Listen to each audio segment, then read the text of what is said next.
जय हिंद दोस्तों, स्वागत है आपका अपना चैनल शिक्षा दर्शन पर। प्यारे दोस्तों, आज इस सेशन में हम लोग बायोलॉजी का सीरीज देखेंगे। इसमें हम लोग कोशिका यानी कि सेल संबंधी जितना भी ऑब्जेक्टिव है रेलवे के एग्जाम में और कई प्रतियोगी परीक्षाओं के एग्जाम में पूछे गए प्रीवियस ईयर क्वेश्चन का हम लोग ऑब्जेक्टिव सोल्व करेंगे। तो चलिए शुरू करते हैं क्वेश्चन नंबर 1 से।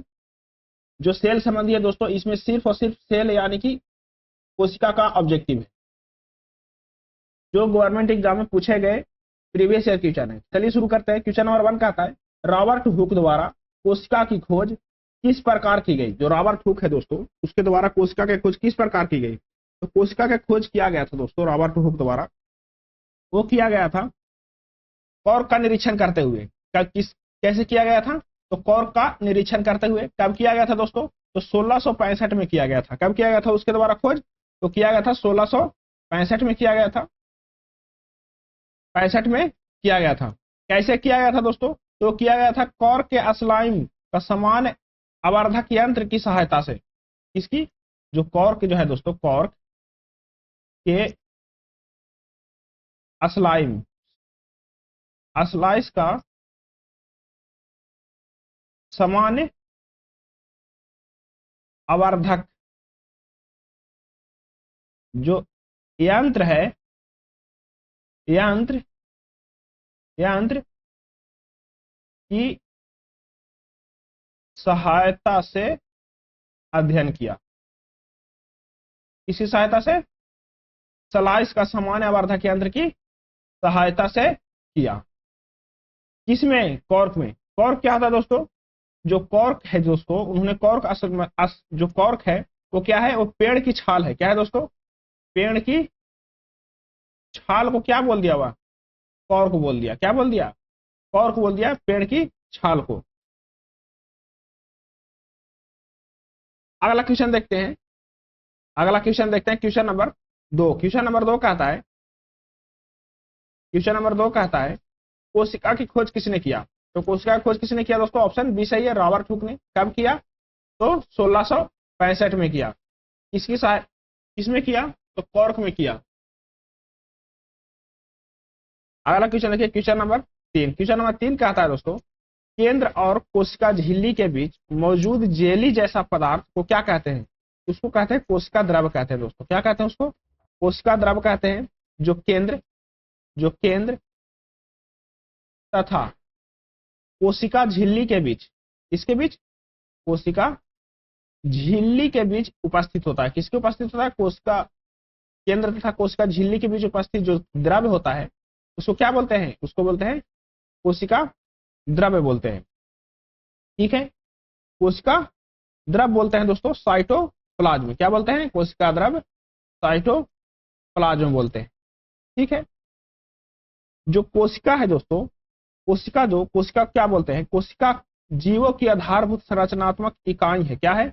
कोशिका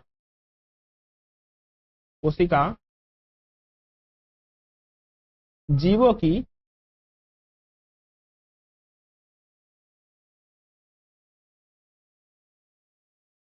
आधारभूत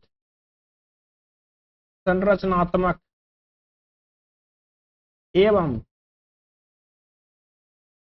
क्रियात्मक इकाई है। क्या है कोशिका?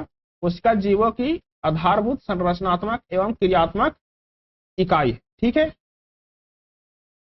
यह जो है दोस्तों, यह विशिष्ट परागम कला से घिरा रहता है। क्या रहता है? यह विशिष्ट परागम कला से घिरा रहता है दोस्तों। क्या रहता है? कला से घिरा रहता है। ठीक है, तथा इसमें प्रायः स्वजनन की क्षमता होती है। जो कोशिका है दोस्तों, इसमें क्या रहता है? स्वजनन की क्षमता होती है दोस्तों। क्या होती है? स्वजनन की क्षमता होती है। ठीक है, अब दोस्तों कोशिका की संरचना कैसा होता है? जो कोशिका है दोस्तों, उसकी संरचना कैसा होता है? इसकी संरचना के बारे में हम लोग देखते हैं। संरचना कैसे होती है इसकी? तो कोशिका की संरचना जो है दोस्तों, वो होता है कोशिका झिल्ली, कोशिका द्रव तथा केंद्रक से मिलकर होता है। किसकी किसकी जो संरचना है, इसकी जो संरचना है, संरचना क्या है? पहला कोशिका झिल्ली, जो बाहर में होता है दोस्तों उसको क्या बोलते हैं? कोशिका झिल्ली। दूसरा होता है कोशिका द्रव, क्या होता है? कोशिका द्रव। और तीसरा होता है दोस्तों केंद्रक, क्या होता है? केंद्रक। केंद्रक, केंद्रक। ये तीनों से मिलकर क्या बनता है दोस्तों? कोशिका बनता है। क्या बनता है? मिलकर तीनों से कोशिका बनता है। ठीक है, अब कोशिका द्रव क्या है? केंद्रक बनता है, जिसे क्या बनता है? कोशिका बनता है। उसको हम लोग कोशिकांग ही बोलते हैं। क्या बोलते हैं उसको? कोशिकांग भी। तीनों जो अंग है दोस्तों उसको क्या बोलेंगे? कोशिकांग भी बोलते हैं। ठीक है, अगला क्वेश्चन देखिए, क्वेश्चन नंबर 4 देखिए, कह रहा है दोस्तों केंद्रक और कोशिका झिल्ली के बीच भरे हुए जेली जैसा पदार्थ को क्या कहते हैं? तो उसको हम लोग क्या बोलते हैं दोस्तों? साइटोप्लाज्म। क्या बोलते हैं? साइटोप्लाज्म बोलते हैं इंग्लिश में। ऑप्शन डी सही है। आपको दोस्तों हर एक ऑब्जेक्टिव जो है, हर एक क्वेश्चन वो किसी न किसी एग्जाम में पूछा गया है दोस्तों। देखिए आरआरबी एनटीपीसी में पूछा गया है, कोई भी क्वेश्चन ऐसा नहीं है जो किसी एग्जाम में नहीं पूछा गया है। क्वेश्चन नंबर 5 देखिए, कह रहा है दोस्तों साइटोप्लाज्म एक जेली जैसा द्रव्य होता है जो मौजूद रहता है कहाँ कहाँ? तो मौजूद रहता है कोशिका झिल्ली। कहाँ कहाँ? कोशिका झिल्ली जो बाहरी आवरण है, और केंद्रक के बीच। किसके बीच? केंद्रक के बीच। तो कहाँ पे? केंद्रक और कोशिका झिल्ली के बीच, यानी कि ऑप्शन डी सही है। ठीक है, अगला क्वेश्चन देखिए, क्वेश्चन नंबर 6 देखिए, क्वेश्चन नंबर 6 कह रहा है दोस्तों पानी की कमी के कारण, जब पानी की कमी हो जाती है दोस्तों कोशिका में, तो संकुचित होकर क्या होता है? कोशिका भित्ति से क्या हो जाता है? अलग हो जाता है। इस प्रक्रिया को क्या कहते हैं? इस प्रक्रिया को दोस्तों हम लोग कहते हैं प्लाज्मोलिसिस। क्या बोलते हैं इस प्रक्रिया को? प्लाज्मोलिसिस बोलते हैं। क्या बोलते हैं? प्लाज्मोलिसिस। प्लाज्मोलिसिस बोलते हैं, यानी कि ऑप्शन कौन सा सही है? ऑप्शन डी सही है। अगला क्वेश्चन देखिए दोस्तों, क्वेश्चन नंबर 7 क्या रहा है? Question number 7 dot dot dot को कोशिका के पावर हाउस के रूप में कहा माना जाता है। तो आपको पता होगा कोशिका के पावर हाउस किसको माना जाता है? तो कोशिका के पावर हाउस दोस्तों वो माना जाता है माइटोकॉन्ड्रिया को। किसको माना जाता है? कोशिका का पावर हाउस माइटोकॉन्ड्रिया को। अब सर पूछ रहे होंगे कोशिका का पावर हाउस माइटोकॉन्ड्रिया को क्यों माना जाता है? क्योंकि दोस्तों ऊर्जा का युक्त कार्बनिक पदार्थों का ऑक्सीकरण यानी कि पाचन माइटोकॉन्ड्रिया में होता है दोस्तों। कहाँ होता है? जो ऊर्जा होता है दोस्तों, ऊर्जा युक्त जिसमें ऊर्जा होता है, वह कार्बनिक पदार्थ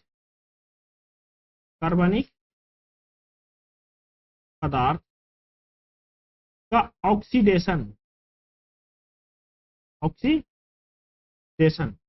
कहाँ होगा दोस्तों? वो होगा माइटोकॉन्ड्रिया में। कहाँ होगा? माइटोकॉन्ड्रिया में। तो जब माइटोकॉन्ड्रिया में होगा दोस्तों ऑक्सीडेशन, तो वहां पे काफी मात्रा में ऊर्जा का उत्पन्न होगा दोस्तों। काफी मात्रा में क्या होगा? एनर्जी डेवलप होगा। क्या होगा? एनर्जी डेवलप होगा। जब एनर्जी डेवलप होगा दोस्तों, तो वहां पे क्या होगा दोस्तों? उसको क्या बोलेंगे हम लोग? उसको बोलेंगे हम लोग पावर हाउस। क्या बोलेंगे उसको? पावर हाउस, यानी कि पावर हाउस बोलेंगे दोस्तों। इसीलिए माइटोकॉन्ड्रिया क्या बोलते हैं? माइटोकॉन्ड्रिया को बोलते हैं सेल ऑफ पावर हाउस, यानी कि कोशिका का ऊर्जा घर बोलते हैं दोस्तों। ठीक है, अब देखिए आप समझ रहे हो सर ऊर्जा क्या है? ऊर्जा क्या है दोस्तों? ऊर्जा जो है दोस्तों वो किसमें उत्पन्न होती है? वहां पे तो वहां पे जो ऊर्जा उत्पन्न होती है वो होती है एटीपी में दोस्तों। किसमें? एटीपी में। एटीपी का फुल फॉर्म क्या हो गया? एटीपी का फुल फॉर्म हो गया दोस्तों एडिनोसिन ट्राइफॉस्फेट। क्या होगा? Adenosine triphosphate. एडिनोसिन ट्राइफॉस्फेट के रूप में ऊर्जा स्टोर होती है। अगला क्वेश्चन देखिए, क्वेश्चन नंबर कह रहा है दोस्तों, क्वेश्चन नंबर कह रहा है 8 कह रहा है कोशिका का वह बाह्यतम आवरण है जो कोशिका के अवयवों को उसके बाह्य वातावरण से अलग करता है। जो बाह्यतम आवरण कौन सा है दोस्तों? जो वातावरण से अलग करता है। किससे अलग करता है? वातावरण से अलग करता है। वो क्या है दोस्तों? तो वो कौन सी है? वो है प्लाज्मा झिल्ली। देखिए दोस्तों प्लाज्मा झिल्ली, आपको लग रहा है सर अभी कोशिका झिल्ली बोले फिर प्लाज्मा झिल्ली बोल रहे हैं। तो प्लाज्मा झिल्ली, क्या? प्लाज्मा झिल्ली, कोशिका झिल्ली, कोशिका झिल्ली, प्लाज्मा झिल्ली, कोशिका झिल्ली, ये सब क्या है दोस्तों? ये सब बाहरी अवयव है दोस्तों। क्या है? बाहरी कोशिका का बाहरी अवयव है जो वातावरण से अलग करता है। ऑप्शन कौन सा सही है? ऑप्शन ए सही है। ठीक है, अगला क्वेश्चन देखिए, क्वेश्चन नंबर, या तो दोस्तों इसको बोलेंगे हम प्लाज्मा मेम्ब्रेन भी बोलते हैं दोस्तों। क्या बोलते हैं? एक और नाम से जानते हैं इसको, प्लाज्मा मेम्ब्रेन नाम से भी जानते हैं। क्या नाम से जानते हैं? Plasma membrane. क्या बोलते हैं? Plasma membrane. तीसरा नाम क्या है? प्लाज्मा मेम्ब्रेन, जो उसको क्या बोलते हैं? वातावरण से अलग करता है कोशिका के। क्वेश्चन नंबर देखिए 9, कह रहा है दोस्तों इक्वेटोरियन प्लेट पर, क्या कौन सी प्लेट पर? इक्वेटोरियन प्लेट पर कोशिका के केंद्र में गुणसूत्रों का संरेखन माइटोसिस किस चरण का गठन करता है? कौन सी चरण का गठन करता है दोस्तों? कौन सी प्लेट पर? इक्वेटोरियन प्लेट पर। तो मोटा फेज के दौरान दोस्तों। कौन सी? मोटा फेज। कौन से चरण का गठन करता है दोस्तों? ऑप्शन सी सही है, मोटा फेज। कौन सी चरण? मोटा फेज। मोटा फेज के दौरान दोस्तों क्या होता है? गुणसूत्र इक्वेटोरियन प्लेट पर कोशिका केंद्र को संरक्षित करता है दोस्तों। कौन सी? गुणसूत्र जैसे संरक्षित करता है। अगला क्वेश्चन देखिए दोस्तों, question number 10। Option question number 10 कह रहा है दोस्तों स्वतंत्र अस्तित्व में सक्षम जीव की सबसे छोटी इकाई क्या है? जो जीव है दोस्तों, जीव, उसकी सबसे छोटी इकाई, सबसे छोटी इकाई, सबसे छोटी इकाई कौन सा है? वो है दोस्तों कोशिका। ऑप्शन कौन सा सही है? ऑप्शन ए सही है, कोशिका। अगला क्वेश्चन कह रहा है दोस्तों, अगला क्वेश्चन, क्वेश्चन नंबर 11 कह रहा है दोस्तों जीवन की भूतमूल इकाई क्या है? जो जीवन है दोस्तों उसकी भूतमूल इकाई क्या है? वो क्या है? कोशिका। जीवन की भूतमूल इकाई कौन सा है? वो है कोशिका। ऑप्शन ए सही। आपको पता होगा कि जीवन की जो भूतमूल इकाई है वो क्या है? कोशिका है। क्वेश्चन नंबर 12 देखिए, कह रहा है दोस्तों कोशिकाओं में प्रोटीन, लिपिड, कोशिकाओं में दोस्तों प्रोटीन, लिपिड परिवहन, संशोधन और पैकेजिंग के लिए निम्नलिखित में से कौन सी कोशिकांग उत्तरदायी है?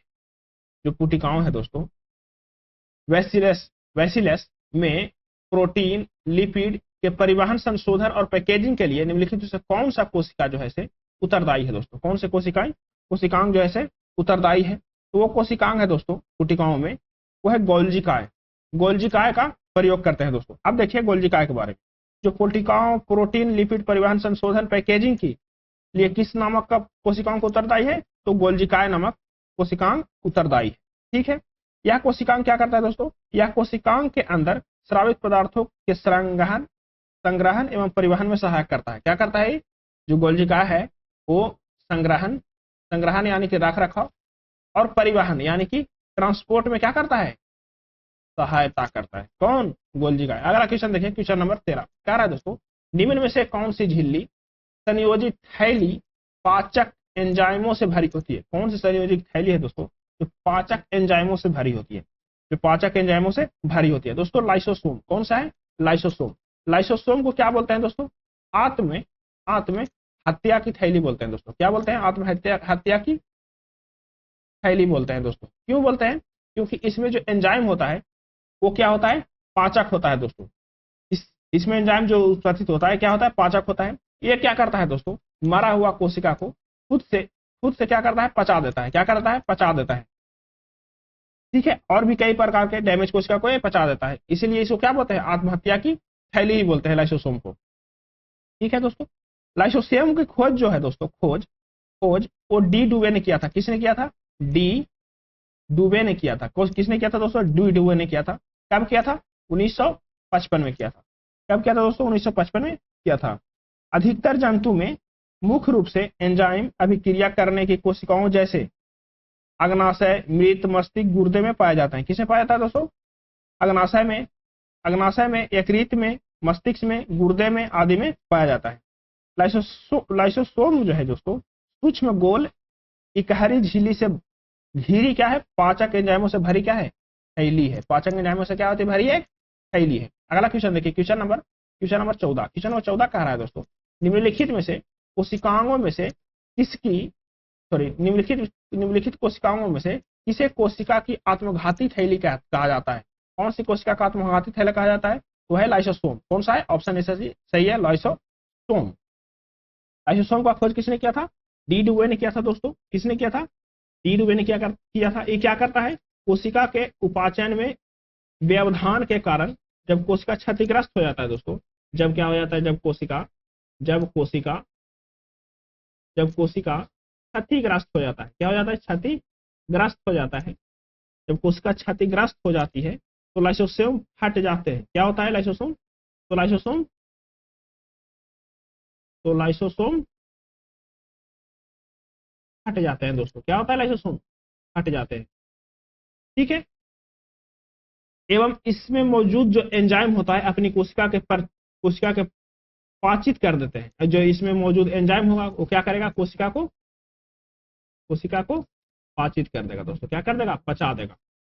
अगला क्वेश्चन देखिए, क्वेश्चन नंबर देखिए दोस्तों। अगला क्वेश्चन कह रहा है दोस्तों, लाइसोसोम डॉट डॉट डॉट बनते हैं। लाइसोसोम किससे बनते हैं? तो लाइसोसोम प्रोटीन से बनते हैं दोस्तों। किससे बनते हैं लाइसोसोम? सॉरी, राइबोसोम किससे बनते हैं? तो राइबोसोम प्रोटीन से बनते हैं।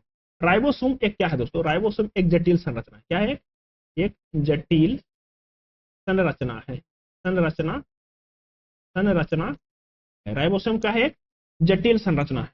ठीक है। जो सभी जीवित कोशिकाओं में पाए जाते हैं। किसे पाया जाता है? सभी जीवित कोशिकाओं में पाया जाता है। क्या पाया जाता है दोस्तों सभी जीवित कोशिकाओं में? राइबोसोम सभी जीवित कोशिकाओं में पाया जाता है। अंतः प्रदमी जालिका से जुड़े रहते हैं। यह हरित लवक क्या करता है दोस्तों? यह हरित लवक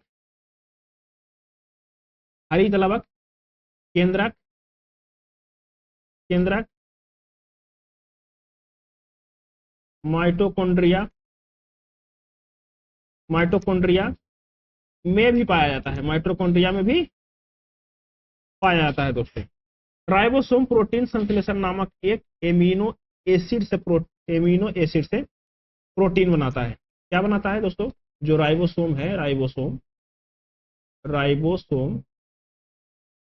तो राइबोसोम क्या करता है दोस्तों? प्रोटीन से संश्लेषण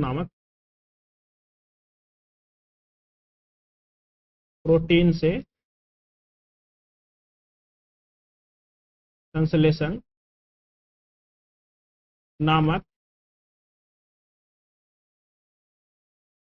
प्रक्रिया में क्या करता है दोस्तों? एमिनो एसिड से प्रोटीन बनाता है। एमिनो एसिड से क्या बनता है दोस्तों? प्रोटीन।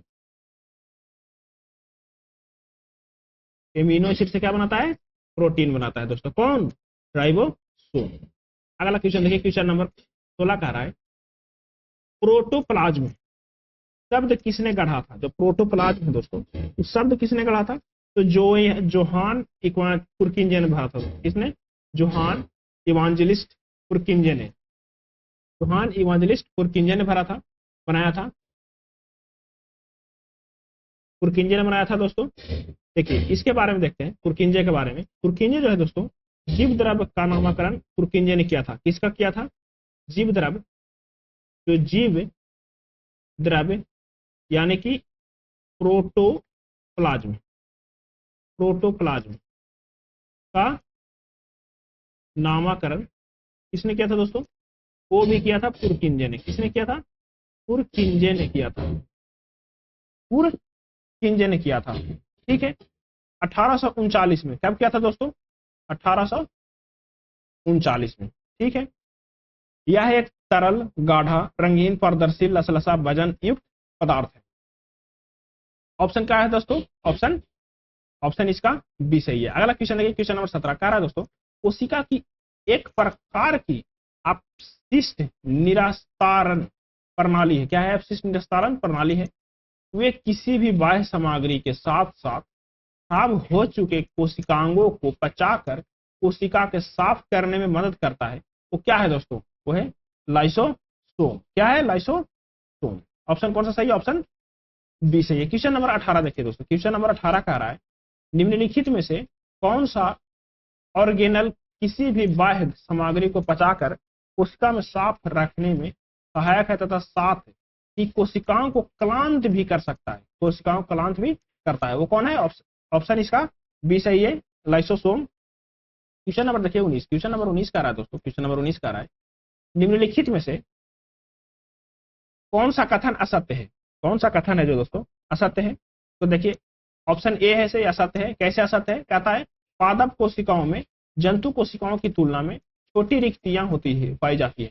जो पादप कोशिका है दोस्तों, पादप कोशिका, पादप यानी कि जो पेड़ पौधे वाला कोशिका, पादप कोशिका पेड़ पौधे वाले कोशिकाओं में जंतु कोशिकाओं की तुलना में छोटी रिक्तियां होती है? नहीं। पादप कोशिका में क्या होता है दोस्तों? बड़ी होती है। पादप कोशिका में क्या होती है? बड़ी होती है। और जंतु कोशिका में छोटी होती है। इसलिए क्या है? कौन सी कथन है? असत्य कथन है। इसके लिए सही है असत्य कथन। अब देखिए ऑप्शन बी में देखिए कह रहा है दोस्तों पादप कोशिका सामान्य जंतु कोशिका से बड़ी होती है। सही बात है। अगला क्वेश्चन कह रहा है दोस्तों जंतु कोशिका में लवक नहीं पाए जाते। जंतु कोशिका में क्या नहीं पाया जाता? लवक नहीं पाए जाते। ऑप्शन डी कह रहा है पादप कोशिकाओं में कोशिका भित्तियां पाई जाती है। पादप कोशिका में सही बात है, क्या पाई जाती है? कोशिका भित्तियां पाई जाती है। जबकि जंतु कोशिका में कोशिका भित्ति नहीं पाया जाता है, क्या पाया जाता है? झिल्ली पाया जाता है। देखिए पादप कोशिका और जंतु कोशिका में कुछ डिफरेंस है दोस्तों। आकार में पादप कोशिका जंतु कोशिका से क्या रहेगा? बड़ा रहेगा। जंतु कोशिका प्राय आकार में क्या रहेगा? छोटा रहेगा। दूसरा कह रहा है दोस्तों सेलुलोज जैसी प्लाज्मा मेम्ब्रेन, जो प्लाज्मा मेम्ब्रेन होता है किसमें? जंतु कोशिका में, से बनी कोशिका भित्ति होता है दोस्तों। क्या होता है? उससे बनी क्या होता है? कोशिका भित्ति उपस्थित होता है। जंतु कोशिका में क्या होता है? जंतु कोशिका में कोशिका भित्ति अनुपस्थित होता है, इसमें सेल मेम्ब्रेन होता है। अगला क्वेश्चन देखिए दोस्तों प्लाज्मा मेम्ब्रेन होता है।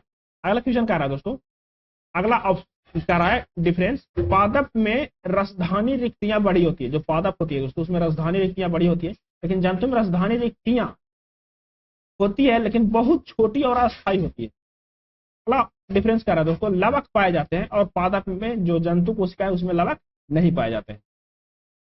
क्वेश्चन नंबर देखिए 20, क्वेश्चन नंबर 20 कह रहा है दोस्तों इनमें से कौन सा तरल पदार्थ आंत में अवशोषित वसा को ग्रहण करता है और अतिरिक्त द्रव को अतिरिक्त कोशिकीय स्थान से वापस रक्त में ले जाता है? क्या करता है दोस्तों? वापस कहां ले जाता है? रक्त में ले जाता है। वो है दोस्तों लसिका। कौन है? लसिका द्वारा ऐसा संभव होता है। किसके द्वारा होता है? लसिका द्वारा। किसके द्वारा? लसिका। लसिका एक क्या है? लसिका एक रंगहीन द्रव है। क्या है दोस्तों? लसिका एक रंगहीन द्रव है। लसिका क्या है दोस्तों? रंगहीन द्रव है जो कोशिका के चारों ओर एक पतली परत के रूप में विद्यमान है। क्या है? कोशिका के चारों ओर एक पतली परत के रूप में क्या है दोस्तों? विद्यमान है। कौन? लसिका। कौन? लसिका। ठीक है दोस्तों। इस द्रव में विशिष्ट लिम्फोसाइट होते हैं। इस द्रव में क्या होता है दोस्तों? विशिष्ट लिम्फोसाइट होते हैं जो शरीर की प्रतिरक्षा अनुक्रिया के लिए उत्तरदायी होते हैं। लसिका जो है दोस्तों, लसिका पोषक पदार्थ, हार्मोन आदि का संवहन करता है। क्या करता है लसिका दोस्तों? पोषक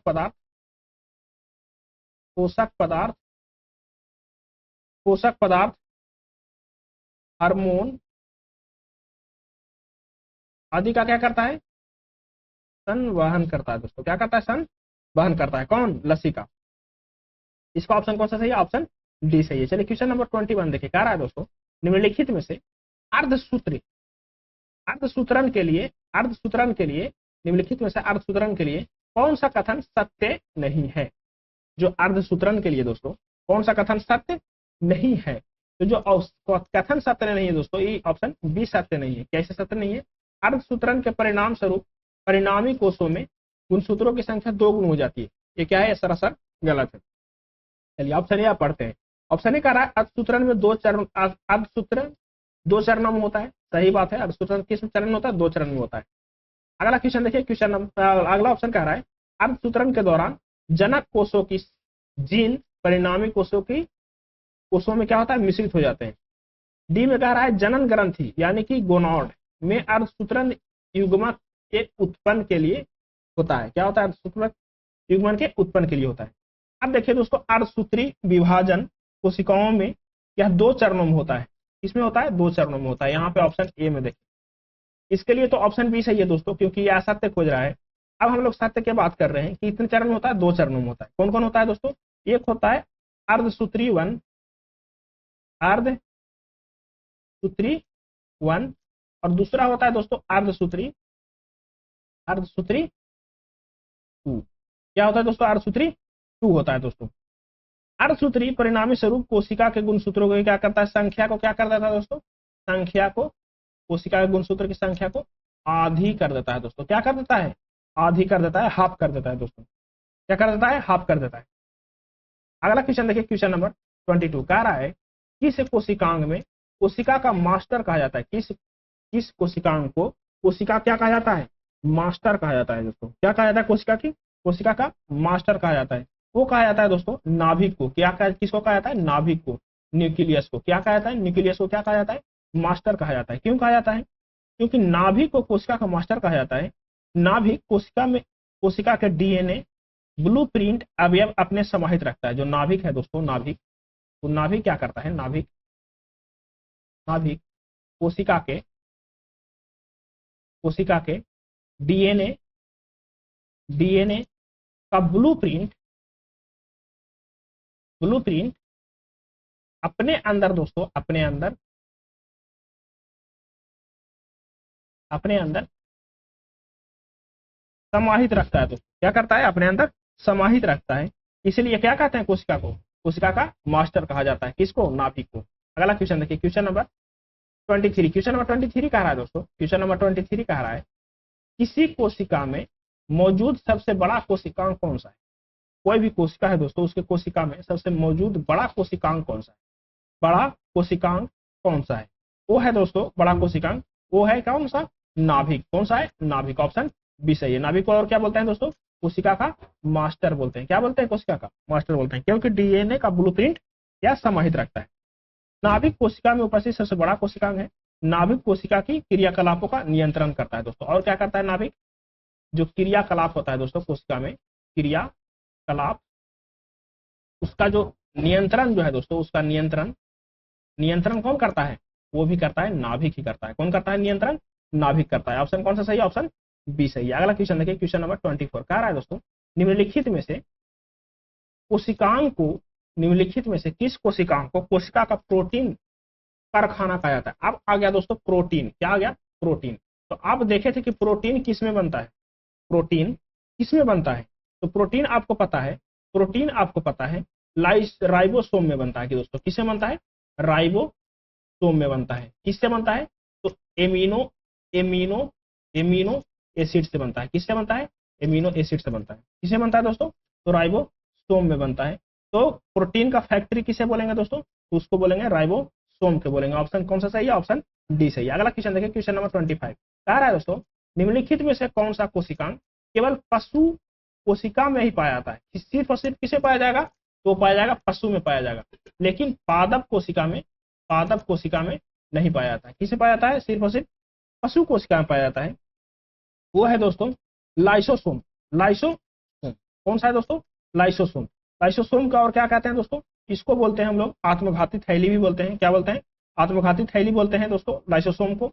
इसकी खोज कब हुआ था, ये हुआ था 1955 में। किसके द्वारा हुआ था, तो डी डुबे द्वारा हुआ था। डी डुबे द्वारा खोज किया गया था लाइसोसोम। अब देखिए दोस्तों, इसको आत्मघाती थैली कहने का कारण भी है। क्या होता है दोस्तों, जब भोजन की कमी हो जाती है हमारे शरीर में, क्या हो जाता है, भोजन की कमी हो जाती है हमारे शरीर में, तो उस समय दोस्तों लाइसोसोम क्या करने लगता है, दोस्तों साइटोप्लाज्म में उपस्थित जितना भी प्रोटीन होता है, साइटोप्लाज्म कहने का मतलब दोस्तों केंद्रक द्रव्य में उपस्थित जितना भी प्रोटीन होता है उसको क्या करने लगता है दोस्तों, प्रोटीन, लिपिड और कार्बोहाइड्रेट, और कौन, कार्बोहाइड्रेट, उसको करने लगता है दोस्तों पाचन। क्या करने लगता है, पाचन, जब भोजन की कमी होता है तो। इसी कारण दोस्तों इसे हम लोग आत्मघाती थैली भी बोलते हैं। साफ सफाई भी करता है क्षतिग्रस्त कोशिका को, और क्या करता है, भूख लगने पर जब खाना नहीं मिलता है तो प्रोटीन, लिपिड और कार्बोहाइड्रेट का पाचन करने लगता है। अगला क्वेश्चन देखिए दोस्तों, क्वेश्चन नंबर 26 कह रहा है दोस्तों शरीर में लगी चोट, इसी कारण दोस्तों कहते हैं हम लोग पेट में चूहा कूद रहा है। क्यों, क्योंकि लाइसोसोम जो है प्रोटीन, लिपिड और कार्बोहाइड्रेट का पाचन करने लगता है।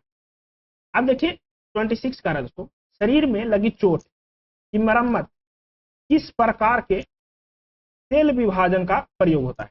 जो किस प्रकार के सेल विभाजन होता है दोस्तों, उसके कारण शरीर में जो चोट लगी होती है उसकी मरम्मत होती है, उसके मरम्मत होता है शरीर में लगी चोट को। तो शरीर में लगी जो चोट होता है दोस्तों, उसको मरम्मत के लिए केवल समसूत्री का प्रयोग होता है। किसका प्रयोग होता है? केवल समसूत्री का प्रयोग होता है। शरीर में जो चोट लगता है केवल समसूत्री विभाजन का प्रयोग किया जाता है। ठीक है दोस्तों, इसे परोक्ष कोशिका विभाजन भी कहते हैं। इसको क्या कहते हैं दोस्तों? इसको बोलते हैं हम लोग परोक्ष कोशिका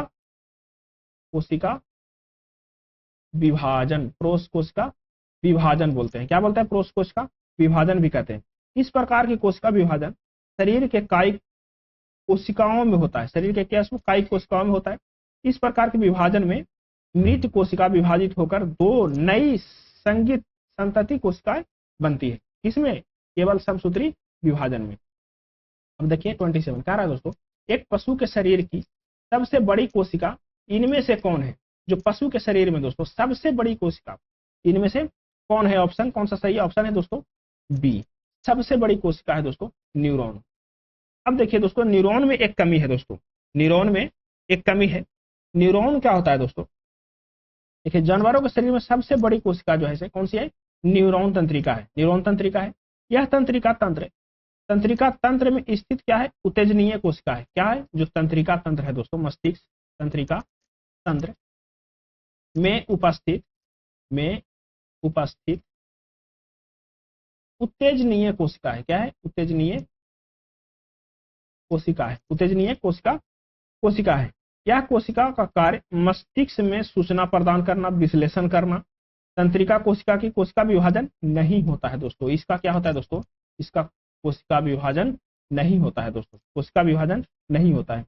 इसके नष्ट होने पर दोबारा प्राप्त नहीं करते हैं। अगर जो न्यूरॉन्स में जो कोशिका है दोस्तों वो नष्ट हो जाएगा, उसको दोबारा हम लोग दोबारा प्रदान नहीं कर पाएंगे। दोबारा हम लोग प्रदान नहीं कर पाएंगे। ठीक है दोस्तों, अगला क्वेश्चन देखिए। क्वेश्चन नंबर 28 कह रहा है, निम्नलिखित में से कौन सा एक कोशिका में अधिक मात्रा में होने वाला अणु, जो कोशिका है दोस्तों, कोशिका में अधिक मात्रा में होने वाला अणु है। कोशिका में अधिक मात्रा में होने वाला अणु है वो है दोस्तों जल। कौन सी है? जल, वाटर। ठीक है दोस्तों, कोशिका सेल जीवों के शरीर के संरचनात्मक इकाई है। क्या है? इकाई है। यह कुछ सजीवों जैसे जीवाणुओं शरीर के एक ही कोशिकाओं से बने होते हैं। ठीक है, कोशिका क्या है दोस्तों? कोशिका एक देखिए दोस्तों, कोशिका की संरचना में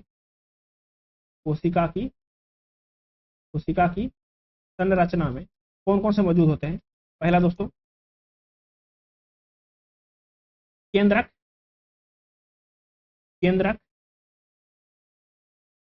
या केंद्रिका। ठीक है, पहला हो गया। दूसरा हो गया जीव द्रव्य, जिसको हम लोग साइटोप्लाज्म बोलते हैं। क्या बोलते हैं? जीव द्रव्य। तीसरा हो गया दोस्तों गोल्जी काय। क्या हो गया? गोल्जी काय। चौथा हो गया दोस्तों कणाव सूत्र। पांचवा हो गया दोस्तों अंतर्द्रव्य जालिका। छठा हो गया दोस्तों गुणसूत्र। सातवां हो गया दोस्तों राइबोसोम।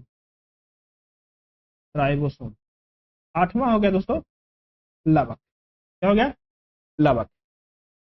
इतना क्या है दोस्तों कोशिका संरचना में पाया जाता है। क्या होता है? इतना संरचना मोटा मोटी कोशिका संरचना में पाया जाता है। अगला क्वेश्चन देखिए, क्वेश्चन नंबर 29 कह रहा है दोस्तों, कोशिका सिद्धांत निम्नलिखित में से किस पर लागू नहीं होता है? जो कोशिका सिद्धांत है दोस्तों वो किस पर लागू नहीं होगा? तो लागू नहीं होगा विषाणु पर। किस पर लागू नहीं होगा दोस्तों? विषाणु पर लागू नहीं होगा। कोशिका सिद्धांत। अगला क्वेश्चन देखिए, क्वेश्चन नंबर 30 कह रहा है दोस्तों, निम्नलिखित सुनिश्चित कीजिए। अब लाइसोसोम को आपको लग रहा है सर आत्मघाती का थैली बोलते हैं। डीएनए किस में रहता है? तो डीएनए गुणसूत्र में रहता है। माइटोकॉन्ड्रिया क्या है? पावर हाउस है। आप देख लीजिए कौन है? सीबीए। कौन सा है? सीबीए यानी कि ऑप्शन बी सही है। कौन सा सही है? ऑप्शन बी सही है।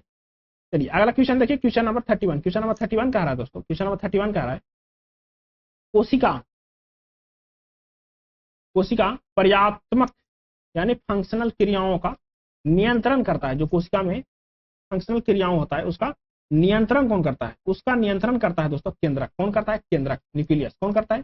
केंद्रक जो है से उसका नियंत्रण करता है दोस्तों। इसके हमने डिस्कशन देख ली थे पिछले क्वेश्चन में। क्वेश्चन नंबर 32 कह रहा है दोस्तों सूत्री विभाजन के चरण के नाम बताएं जिसके दौरान विभाजित सेल के गुणसूत्र मध्य रेखा पर स्थित होता है। गुणसूत्र किस पे होता है? मध्य रेखा पर स्थित होता है। तो वो है दोस्तों मोटा फेज। क्या है? मोटा फेज। ठीक है, मोटा फेज। देखिए दोस्तों यहां तक के हम लोग दोस्तों जितना भी एनिमल सेल से क्वेश्चन बन सकता था वो सारे क्वेश्चन को हम लोग अच्छे से डिस्कस किए, चारों ऑब्जेक्टिव को फुली डिस्कशन के साथ। तो आप इस चैनल पर नए हैं तो चैनल को सब्सक्राइब करें, वीडियो को लाइक करें और लास्ट तक देखने के लिए बहुत बहुत धन्यवाद दोस्तों।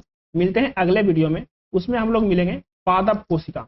इससे पादप कोशिका का क्वेश्चन रहेगा, यानी कि प्लांट सेल से जितना भी ऑब्जेक्टिव रहेगा तो हम लोग अगले वीडियो में सोल्व करेंगे प्लांट सेल से। तो दोस्तों आप इस चैनल पर नए हैं तो रिक्वेस्ट है आपसे कि आप चैनल को सब्सक्राइब करें, वीडियो को लाइक करें